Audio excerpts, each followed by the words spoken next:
Hello and welcome everyone. The online गुरु में मैं सुनील शर्मा आप सभी का स्वागत करता हूं। आज इस सेशन में राजस्थान सुजस जो कि मई का एडिशन है, इसके पार्ट 2 को हम लोग कंप्लीट करने जा रहे हैं। पार्ट 1 ऑलरेडी आपके लिए चैनल पे अवेलेबल है, जहां पे 50% ऑफ द मैगज़ीन को हमने ऑलरेडी कवर किया हुआ है। तो आइए पार्ट 2 को स्टार्ट करते हैं।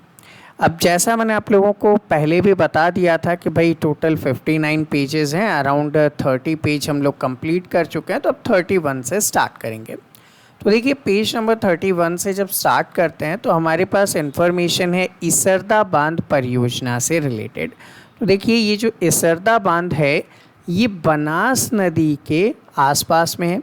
अब लैटीट्यूड और लॉन्गिट्यूड कभी भी आपसे एग्ज़ाम में नहीं पूछा जाता कि वो एग्जैक्ट किस लैटीट्यूड या लॉन्गिट्यूड पे है, तो इस पे आपको ज़्यादा फोकस नहीं करना है। जयपुर से अराउंड 125 किलोमीटर दूर है। टोंक के जो बीसलपुर बांध है उसके डाउन स्ट्रीम के अंदर आता है। तो मेन इंपॉर्टेंट किससे रिलेटेड है, ये बीसलपुर बांध से रिलेटेड है, उसके डाउन स्ट्रीम में ये आता है। किस पे बनाया जाएगा, तो बनास नदी पर बनाया जा रहा है। इम्पॉर्टेंट क्या है, ईसरदा बांध किस नदी पे, बनास नदी पे। कहाँ पे, बीसलपुर बांध के डाउन स्ट्रीम पे बनाया जा रहा है, लगभग 60 किलोमीटर की दूरी पे। अब क्यों बनाया जा रहा है, तो आप सभी जानते हैं कि बनास के ऊपर जो बीसलपुर है वो ओवरफ्लो हो जाता है और उसके पानी को आप उपयोग में नहीं ले पाते हैं। लेकिन जैसे ही बारिश चली जाती है उसके बाद एक लंबे समय तक उससे आप वाटर सप्लाई करते हो, तो ऐसे में कहीं ना कहीं स्कैरसिटी बनी रहती है कि आप कैसे रेगुलर वे में सप्लाई करेंगे। तो भाई जो एक्सेस वाटर है वो वेस्ट हो जाता था, बह जाता था जब कभी भी ओवर रेनिंग की सिचुएशन होती थी, तो उसे रीस्टोर करने के लिए यहाँ पे काम किया जाएगा। अब इससे बेनिफिट कैसे होगा, तो भाई अलग अलग चरणों में काम किया जाएगा। अब यहाँ पे इनसे जो फ़ायदा होने वाला है वो कहाँ मिलेगा, एक तो दौसा जिलों को फ़ायदा मिलेगा और एक सवाई माधोपुर को इससे फ़ायदा मिलेगा। तो इसरदा बांध किस किस को फ़ायदा होगा, दौसा और सवाई माधोपुर को यहाँ पे फ़ायदा होगा और पीने के जल की आपूर्ति होगी। इससे ज़्यादा इसमें आपके लिए इम्पॉर्टेंट नहीं। तो इसरदा बांध किस पे है, बनास नदी पे है, बीसलपुर बांध के डाउन स्ट्रीम में है। ठीक है, किस किस को फ़ायदा मिलेगा, तो भैया दौसा को और सवाई माधोपुर को फ़ायदा मिलेगा। ये आपके लिए सफिशेंट है। अब सेकंड चरण के ऊपर और भी इस पर काम किए जाएंगे। ठीक है, लेकिन ये सारा आपके लिए इम्पॉर्टेंट नहीं है। आपको बस ये देखना है कि अभी 35% का कार्य पूर्ण हो चुका है, कोई इम्पोर्टेंस नहीं रखता। इम्पोर्टेंस क्या रखता है, इसके पूर्ण होने की जो संभावित तिथि क्या रखी गई है, अक्टूबर 2023 में इसके कंप्लीट होने का आपके सामने प्लान रखा गया है कि भाई अक्टूबर 2023 तक में ये कंप्लीट हो जाएगा। अब यहाँ पे एक नई चीज़ प्रयोग में ली जा रही है और वो प्रयोग में क्या लिया जा रहा है, स्काडा सिस्टम को आप लोग यहाँ पे देख रहे हैं कि प्रयोग में लिया जाएगा। क्या होता है स्काडा सिस्टम, तो स्काडा सिस्टम वो सिस्टम है जिसके थ्रू आप जल की मात्रा और गुणवत्ता दोनों की ही निगरानी कर सकते हैं। ठीक है, कि भाई कितना वाटर उसमें आ रहा है, कितना उससे डिस्चार्ज किया जा रहा है, कितनी उसकी स्टॉक कैपेसिटी हो रही है, वाटर की क्वालिटी कैसी है, वो सब मैनेज किसके थ्रू किया जाएगा, तो स्काडा सिस्टम के थ्रू इसको मैनेज किया जाएगा। और लगभग अगले कुछ ही सालों में आपको देखने को मिलेगा कि सभी बांधों में स्काडा सिस्टम लगा दिया जाएगा। नेक्स्ट देख लेते हैं। अब हाड़ौती से रिलेटेड यहाँ पे परवन वृहद बहुउद्देशीय परियोजना के बारे में बात की जा रही है। तो आप सभी जानते हैं चूँकि राजस्थान का क्षेत्र बहुत बड़ा है, 3,42,000 पॉइंट समथिंग हेक्टेयर में हमारा एरिया है। ठीक है, 239 वर्ग किलोमीटर के समथिंग में आता है। हेक्टेयर में बात करें तो 342.67 लाख हेक्टेयर भूमि है, जो कि अगर यहाँ पे देखें पूरे भारत का 14% कृषि योग्य क्षेत्र हमारे पास है। जबकि पानी कितना है, तो भाई वाटर यहाँ पे बहुत कम उपलब्ध है, सिर्फ 1.16% आपको सतही जल राजस्थान में मिलेगा। तो भाई जगह हमारे पास बहुत ज़्यादा है। आप जानते हैं कि राजस्थान जो है पूरे भारत में सबसे बड़ा क्षेत्र कवर अप करता है, लेकिन वाटर कितना, सिर्फ 1.16% है। तो ऐसे में हमें जितनी ज़्यादा हो सके ऐसे बहुउद्देशीय परियोजना की रिक्वायरमेंट है। तो इसी बहुउद्देशीय परियोजना की रिक्वायरमेंट में हम लोग देखने वाले हैं परवन बहुउद्देशीय परियोजना के बारे में। ये जो परियोजना है ये कोटा, बारा और झालावाड़ जिलों के लिए है।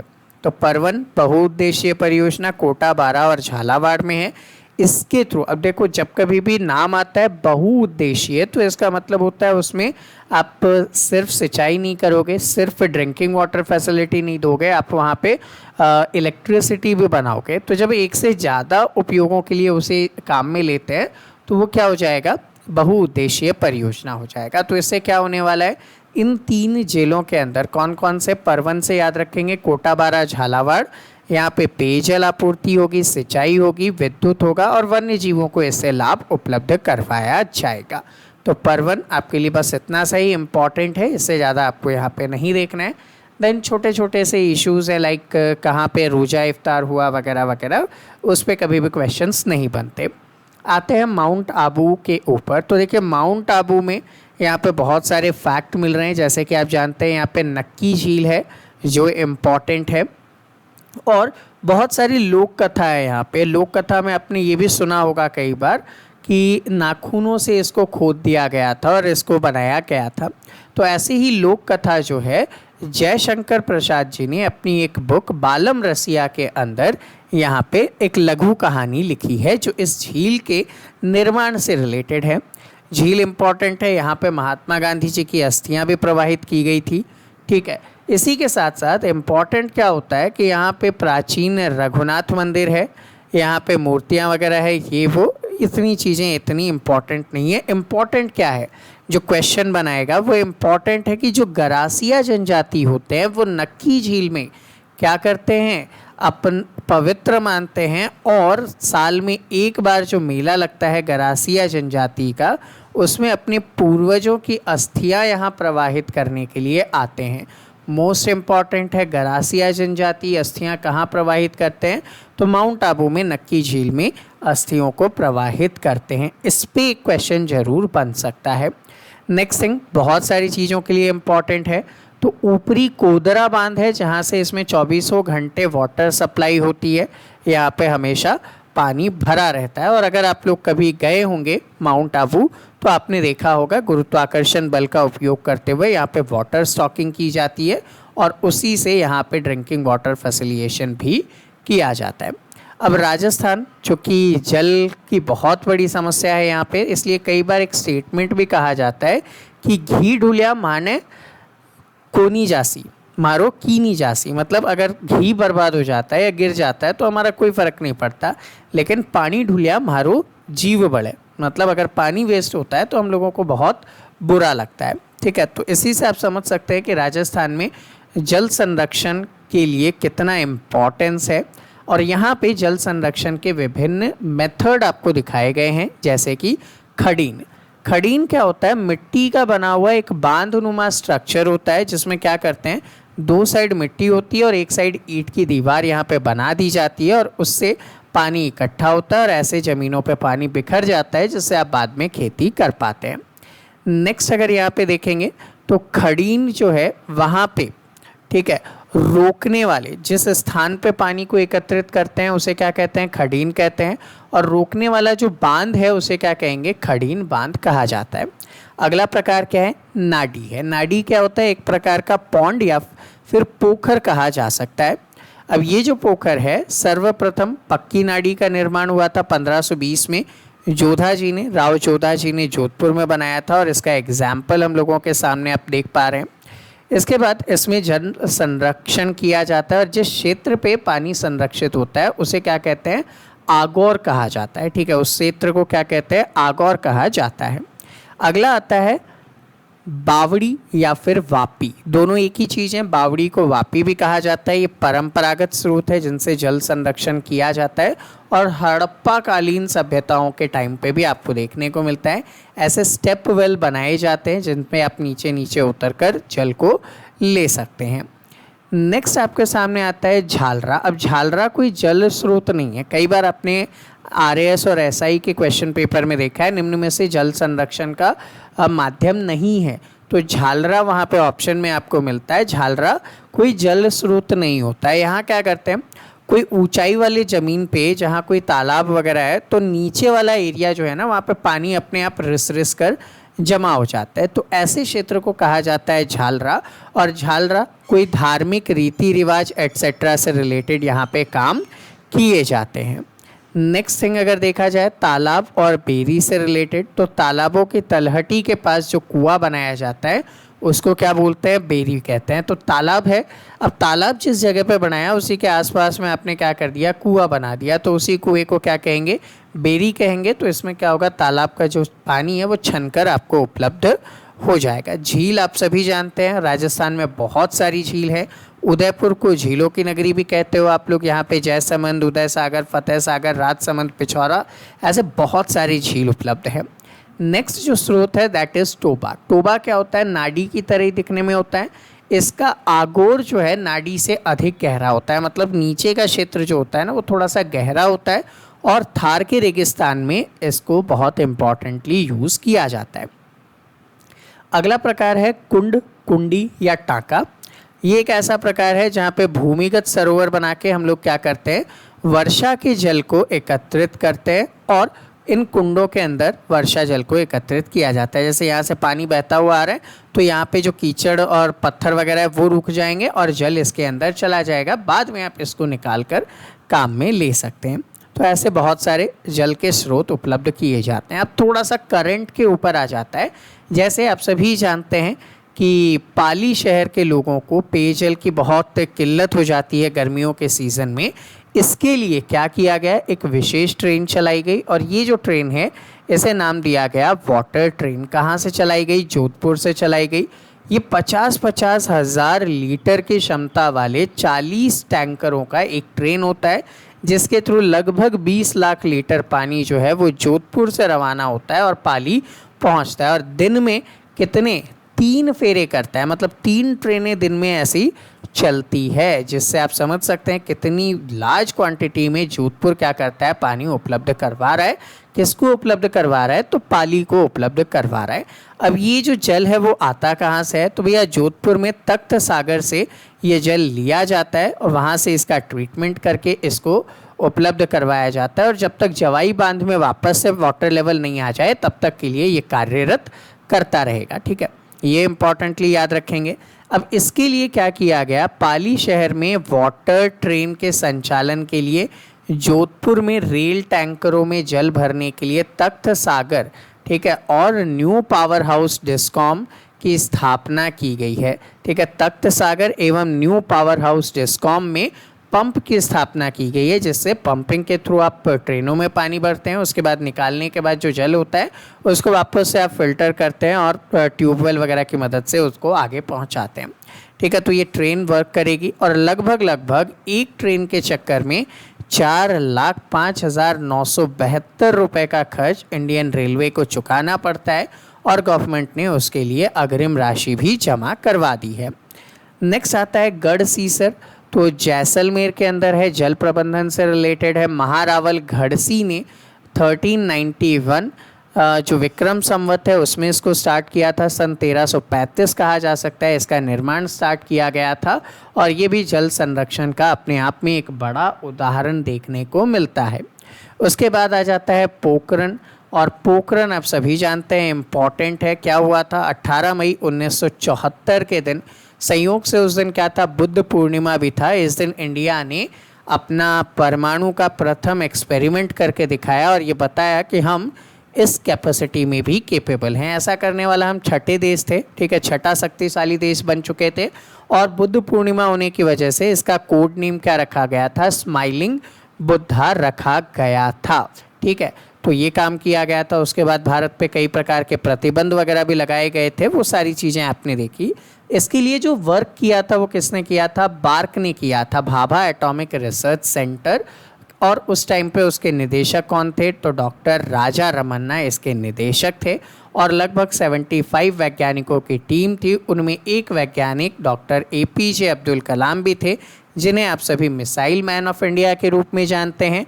ठीक है, इन्हीं ने बाद में राष्ट्रपति के रूप में भी आप सभी के सामने कार्यरत हुए थे। ठीक है, तो ये पूरा का पूरा ओवरव्यू यहाँ पे दिखाया गया है इनके बारे में। इसके बाद अगर इम्पॉर्टेंट पे आते हैं तो अशोक गहलोत जी के वुमेन एम्पावरमेंट से रिलेटेड बहुत सारी चीज़ें यहाँ पे बताई गई है, जैसे कि 2012-13 के बजट में पहली बार इन्होंने जेंडर बेस्ड बजट की शुरुआत की थी, मतलब महिलाओं के लिए अलग से कितना व्यय किया जा रहा है वो यहाँ पे रखा गया था। इसी के साथ IM शक्ति स्कीम यहाँ पे रखी गई, ठीक है। इंदिरा महिला शक्ति IM शक्ति निधि रखी गई 1000 करोड़ रुपए की 5 वर्षों के लिए, जिससे वुमेन एम्पावरमेंट किया जाएगा, वुमेन एजुकेशन वगैरह किए जाएंगे। स्टेट में वुमेन पॉलिसी 2021 बनाई गई है। कई बार RAS और SI जैसे एग्ज़ाम में सिर्फ आपसे पॉलिसी का वर्ष पूछा जाता है, तो पॉलिसी 2021 याद रखेंगे। एक जागृति बैक टू वर्क परियोजना है, जिसमें विवाह के बाद जॉब छोड़ चुकी महिलाएं या अन्य कारणों से जॉब छोड़ चुकी महिलाओं को वापस वर्क फ्रॉम होम के थ्रू जोड़ा जाएगा अगले 3 सालों में पब्लिक प्राइवेट सेक्टर्स में, वो एक स्कीम है। एक और स्कीम है IM शक्ति उड़ान योजना, जिसमें सैनिटरी नैपकिन्स यहाँ पे डिस्ट्रीब्यूट किए जाते हैं। तो फर्स्ट फेज़ के अंदर क्या किए जाएंगे, 12 सैनिटरी नैपकिन पर मंथ दिए जाएंगे 26 लाख युवतियों को, जो कि upper primary, secondary, higher secondary के अंदर है। जबकि 3 लाख अडल्ट गर्ल्स को, जो कि एज 18 to 45 पे हैं, ठीक है, उन्हें आगे दिया जाएगा फर्दर, और वो आंगनवाड़ी सेंटर्स के थ्रू चलाए जाएंगे। अब सेकंड फेज़ होगा, जिसमें सभी 18 से 45 की महिलाओं को सैनिटरी नैपकिन्स गवर्नमेंट उपलब्ध करवाएगी। रेस्ट जो चीज़ें हैं वो बजट 22-23 से रिलेटेड है, तो ऑलरेडी बजट 22-23 में हम लोगों ने इनको कवर अप किया हुआ है, तो वो भी आप हमारे चैनल पे उपलब्ध है, देख सकते हैं, या फिर एंड में मैं आपको अवेलेबल करवा दूंगा, जिससे भी आप क्लिक करके ऊपर आई बटन से इन्हें देख सकते हैं। आगे बढ़ते हैं। नहर की मॉनिटरिंग के लिए एक अच्छा काम किया गया। यहाँ पे जल संसाधन आयोजन और इंदिरा गांधी नहर परियोजना विभाग के जो मंत्री हैं महेंद्रजीत सिंह मालवीय ने गंगानगर में क्या किया, राष्ट्रीय हाइड्रोलॉजी परियोजना के तहत नहर में स्काडा नियंत्रण कक्ष का उद्घाटन किया। स्काडा कक्ष के बारे में ऑलरेडी हम बात कर चुके हैं, जिसके थ्रू जल की क्वांटिटी और उसकी क्वालिटी को निगरानी की जाती है। अब इसका जो डेटा है वो ऑनलाइन वेबसाइट और एंड्रॉयड ऐप के माध्यम से उपलब्ध करवा दिया जाएगा, जिसमें संदेश ऐप इन्होंने लॉन्च किया है। इम्पॉर्टेंट होगा, संदेश ऐप के माध्यम से यहाँ पे किसानों को पता चल जाएगा कि कब कितना जल छोड़ा जा रहा है, एटसेट्रा, सारी डिटेल्स। अब जल जीवन मिशन के थ्रू यहाँ पे बहुत सारे काम किए गए, ठीक है। अब यहाँ पे और अगर देखेंगे तो ज़रूरतमंदों को सामाजिक सुरक्षा पेंशन से जोड़ने के लिए ऑपरेशन संबल चलाया गया था। कब स्टार्ट किया, तो 16 मार्च 2022 करंट का है, इम्पॉर्टेंट है। ऑपरेशन संबल शुरू किया गया है। इसमें ऐसे लोग जो कि सामाजिक सुरक्षा पेंशन, जैसे कि वृद्धावस्था पेंशन हो, वृद्धजन सम्मान हो, ठीक है, विधवा पेंशन हो, एकल नारी पेंशन हो, ऐसे कितनी ही गवर्नमेंट स्कीम्स में योग्य तो हैं, लेकिन डॉक्यूमेंट वगैरह नहीं होने की वजह से या फिर उनको पता नहीं था, जिस वजह से उनको इसका लाभ नहीं मिल रहा था। तो अब इसका लाभ उपलब्ध करवाने का काम किया जाएगा, तो वो इम्पॉर्टेंट हो जाएगा। नेक्स्ट, उपभोक्ताओं को उनकी शिकायतों को ऑनलाइन दूर करने के लिए टेलीफोनिक सिस्टम राजस्थान में स्टार्ट किया गया। 1800-180-6030 के माध्यम से ये काम किया जा सकता है, आप इनकी सहायता ले सकते हैं। नेक्स्ट थिंग, आपने देखा बजट घोषणा में प्रत्येक जिले में 2-2 करोड़ रुपए की लागत से लव कुश वाटिका विकसित करने के लिए कहा गया था, और इसमें यहाँ पे हम लोग देख रहे हैं सबसे पहले झालावाड़ में इससे रिलेटेड कार्य शुरू किए जा चुके हैं, ठीक है। नेक्स्ट आते हैं, नया आकर्षण अजमेर को यहाँ पे बताया गया। तो आना सागर झील के बारे में यहाँ पे बताया गया, जिसकी शुरुआत राजा अर्णोराज ने की थी, और यहाँ पे इसका किस प्रकार से सौंदर्यीकरण और सीवरेज वाटर ट्रीटमेंट प्लांट जो है वो कार्यरत है, उसके बारे में आप सभी को बताया गया। हिस्टोरिकल वे में इतना ही इम्पॉर्टेंट है कि अर्णोराज चौहान याद रख लेंगे। मारवाड़ के बाद अब देख लेते हैं मेवाड़ अंचल में, और मेवाड़ में उदयपुर शहर में फतेह सागर, पिछौला, उदय सागर जैसे, स्वरूप सागर जैसे झील वगैरह हैं, तो उनसे जल संचयन होता है। सेकंड थिंग, जयसमंद झील एशिया की दूसरी सबसे बड़ी मीठे पानी की झील है, ये इम्पॉर्टेंट है, इस पे क्वेश्चन बनाए जा सकते हैं, जो कि गोमती नदी पर बांध बनाकर इसे क्रिएट किया गया था, ठीक है। नेक्स्ट, आपने देखा राजस्थान में बावड़ियाँ हैं, तो इम्पॉर्टेंट चांद बावड़ी जयपुर आगरा राष्ट्रीय राजमार्ग पर है, दौसा के अंदर है चांद बावड़ी है, जो कि एक अनूठा जल संरक्षण का नमूना आपको यहाँ पे प्रेजेंट करता है। तो स्टूडेंट, ये था हमारा आज का सेशन। हमने रिमेनिंग पूरे पार्ट को कवर अप कर लिया है। ठीक है, मे का सुजस हमने आज कंप्लीट कर लिया है। आगे ऐसे ही इम्पॉर्टेंट सेशंस देखने के लिए, India and world current affairs के सेशंस देखने के लिए हमारे चैनल को सब्सक्राइब कीजिए और बेल आइकन प्रेस कीजिए ताकि टाइमली आपको उसका नोटिफिकेशन मिल सके। और यहाँ पे मैं आपके सामने उनका थंबनेल भी प्रेजेंट कर रहा हूँ, जिनसे क्लिक करके आप उस प्लेलिस्ट पे जाकर उन सभी करंट अफेयर्स को देख सकते हैं, क्योंकि ये वेरियस एग्जाम्स में आपकी हेल्प करता है। तो आई होप आप सभी को पसंद आया हो। अगर पसंद आया तो इसे लाइक और शेयर ज़रूर कीजिएगा। इससे हमें मोटिवेशन मिलता है ताकि हम भी रेगुलर बेसिस पे आपके लिए ये अवेलेबल करवा सकें। तो चलिए मिलते हैं आपसे अगले सेशन में, तब तक के लिए जय हिंद।